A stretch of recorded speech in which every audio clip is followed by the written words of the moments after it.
তো নদীর ট্যাংরা একেবারে পাক্কা ট্যাংরা হাতি। হ্যালো, আসসালামু আলাইকুম বন্ধুরা, কি অবস্থা সকলের? আশা করি সবাই ভালো আছেন। আলহামদুলিল্লাহ, আপনাদের দোয়ায় আমিও ভালো আছি। তো আজকে যাচ্ছি এই যে আমাদের দাউদখালী নদীতে চিংড়ি মাছ ধরতে, এই যে জাল। তো দেখতে থাকুন শেষ পর্যন্ত ভিডিওটি। আশা করি মাছ ধরার ভিডিও অনেক অনেক ভালো লাগবে আপনাদের। এই যে আমাদের নৌকা, এ হলো আমাদের দাউদখালীর নদী। এই যে নৌকায় তো পুরো পানি ভরে গেছে। আসলে কিছু টেকনিক্যাল সমস্যার কারণে এই আমাকে জাহাজে কিছু টেকনিক্যাল সমস্যা ছিল, যার কারণে আমরা ক্যামেরা নিতে পারি নাই গাঙ্গে। হ্যাঁ, এই জন্য ভিডিও করতে পারি নাই মাছ মারা। তো দেখেন কি কি মাছ পাইছি, এসে দেখাচ্ছি।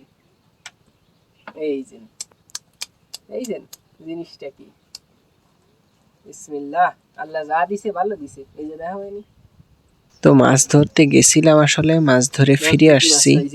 এই যে দেখেন মাছ, কত মাছ পাইছি। গলদা চিংড়ি, তারপরে এই যে সেই সবার পরিচিত মাছ, এরকম বাঁশপাতা। দেখতে যেরকম ভালো, খাতিও সেই স্বাদ। অনেকে ঘৃণা করে খায় না, কয় কুফুরির জি। আসলে এটা বাঁশপাতা মাছ, সেই স্বাদ। আর এই যে সেই সুপরিচিত নদীর ট্যাংরা, একেবারে পাক্কা ট্যাংরা। খাতি যে স্বাদ, দক্ষিণাঞ্চলে একবার আসলি খায় দেবো সকলে, বারবার ঘুরে ফিরে আসবে। তো কিছু সমস্যার কারণে কিভাবে মাছ ধরে এটা সরাসরি দেখাইতে পারি নাই, এর জন্য আমি আন্তরিকভাবে দুঃখিত। তো পাশে থাকেন, অবশ্যই সামনের ভিডিওতে দেখতে পারবেন।